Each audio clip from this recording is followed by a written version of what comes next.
పనికి మాలిన మూర్ఖురాలు. ముందెక్కడి నుంచి వెళ్ళు, దూరంగా వెళ్ళు, వెళ్ళక్కడి నుంచి. యమున వదిన, మీరెందుకు ఇలా చేస్తున్నారు? బాబునివ్వండి. శంభు బాబు నాకు బాగా అలవాటయ్యాడు. వాడు నా దగ్గరికి వస్తానని అడుగుతున్నాడు. పసిపిల్లాడికి ఏది మంచో ఏది చెడో ఎలా తెలుస్తుంది? నీకు చెలగాటం, కానీ శంభుబాబుకి ప్రాణ సంకటం. ముందు చెప్పవే, పసిపిల్లాడిని ఎవరైనా ఈ విధంగా బావిలోకి దించుతారా?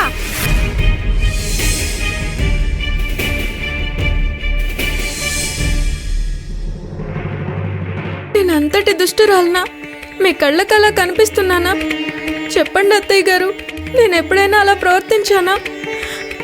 దయచేసి నన్ను నమ్మండి. ఆ పని చేసింది నేను కాదు. నా రూపంలో ఎవరో వచ్చి... ముందు నీ మాయ మాటలు కొట్టిపెట్టు. చూడు, ఏం జరిగినా సరే నేను మాత్రం శంభు బాబుని నీకివ్వనంటే ఇవ్వను. యమున సరిగ్గానే చెప్పింది. శంభుని ముట్టుకుంటే నీ అంతు చూస్తాను. శంభుబాబు నా ప్రాణం. వాడికేదైనా జరిగితే నేను ఈ ప్రపంచాన్నే తగలబెట్టేస్తాను. వదలకూడదు. ఈ సొక్కుకి తగిన బుద్ధి చెప్పాల్సిందే. ఈ సక్కు వల్ల గ్రామంలో నలుగురు ముందు తలదించుకోవాల్సి వచ్చింది. అర్ధరాత్రి అపరాత్రి ఊళ్ళోకి వెళ్లి గ్రామస్తులకి అపార నష్టం కలిగిస్తోంది. ఇంటిని నాశనం చేసింది చాలేదా? ఇప్పుడు గ్రామం మీద పడ్డావా? నీ వల్ల తలెత్తుకొని తిరగలేకపోతున్నాను. అడ్డమైన వాళ్ళు మమ్మల్ని మాట్లాడుతున్నారు. ఇక వదలను. నీకు నేను ఒక్క అవకాశం కూడా ఇవ్వను సక్కు. నేనేం చెప్తానో అది చేయండి. యమునా, మరిది గారు, సక్కుని తీసుకెళ్లి తన గదిలో బంధించండి. వెళ్ళండి. వద్దండి. వెళ్ళవే. అత్తయ్య గారండి, నిజంగా నాకేం తెలీదు. నేనే తప్పు చేశానో చెప్పండి. సకుని గదిలో బంధించాలా? ఎందుకు బంధించడానికి తనమైన క్రూర మృగమా? ఊర్లో జరిగిన విధ్వంసాలన్నిటికీ సకునే కారణం. దీనికి మన దగ్గర ఆధారాలున్నాయా?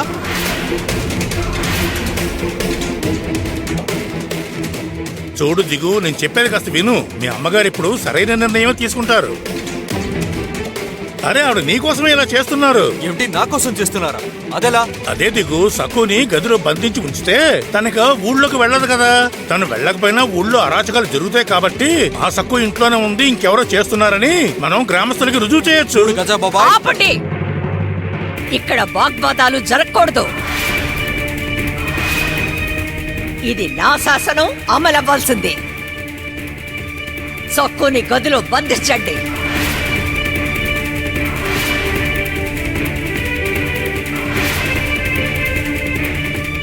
పద సక్కు, పద. ఏడు పాపు, పద. మాట్లాడుకో. లోపలికి వెళ్ళు. వద్దు.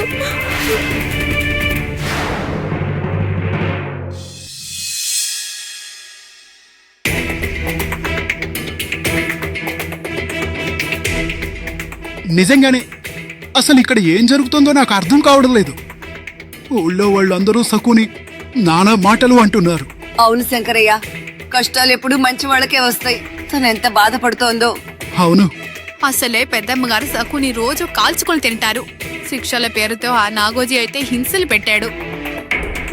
ఇప్పుడు కొత్తగా ఈ గందరగోళం ఏంటి? సరే, నాకు ఇది చెప్పండి. సఖు దయామయురాలు, పాండురంగడి భక్తురాలు. మరి అలాంటి పిల్ల ఈ పనులు చేస్తుందా? చెయ్యదు.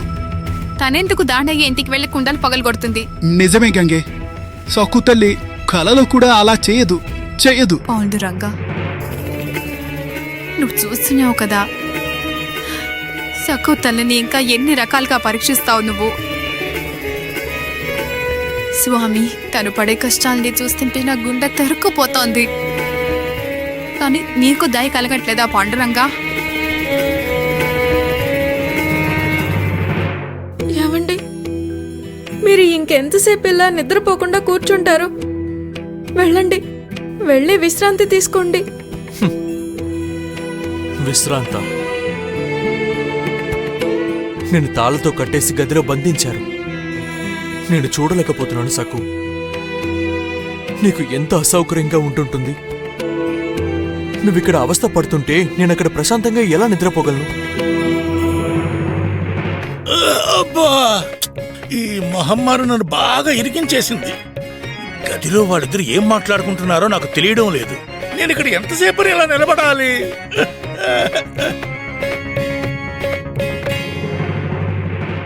నన్ను క్షమించు సకు. నేను నీ కట్లు విప్పలేను. నేను ఆ ప్రయత్నం చేస్తే అమ్మ ఆదేశాన్ని ధిక్కరించినట్టు అవుతుంది. వాళ్ళు నన్ను ఇంకా బాధపడతారు. నా కోసం భరించు.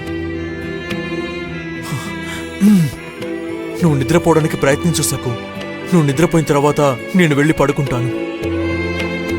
సకు, నీకేమైనా కావాలంటే నాకు చెప్పు, సరేనా?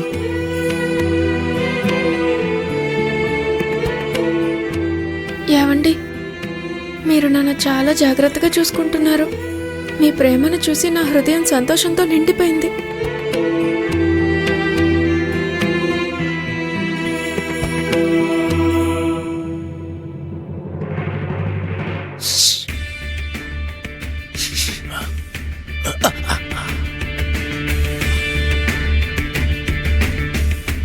వాళ్ళు ఇంకా నిద్రపోలేదు.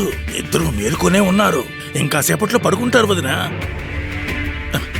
సరే, నేను వెళ్తున్నాను వదినా. ఎక్కడికి వెళ్తున్నారు? నేను వెళ్ళి డప్పు తీసుకొస్తాను. ఇప్పుడు డబ్బెందుకు? మిమ్మల్ని కాపులా కాయమన్నాను కదా. ఇక్కడే బయట తలుపు దగ్గరే ఉండండి.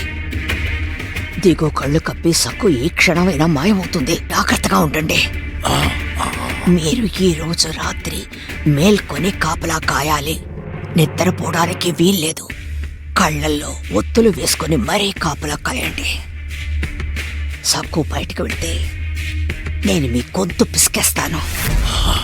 అర్థమవుతుంది కదా? జాగ్రత్తగా ఉండండి.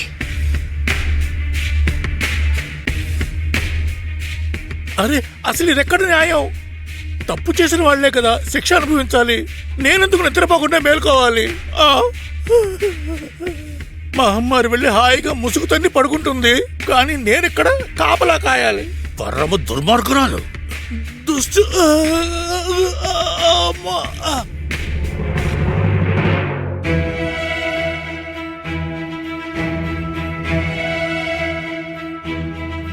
రే మూర్ఖుడా, ఎక్కడికి వెళ్తున్నావు?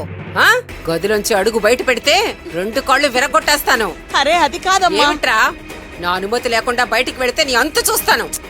అమ్మా, సక్కు వదిన్ని గదిలో బంధించారు కదా, తనకేమైనా కావాలేమో ఒకసారి వెళ్ళి కనుక్కొని వస్తాను. ఏంటి, ఆవిడ గారి బాధ్యతను నీకు అప్పగించారా? రే పనికి మాలిన దద్దమ్మా, నువ్విక్కడి నుంచి కదిలావంటే చింతబరిక తెచ్చి విరిగేలా కొడతాను.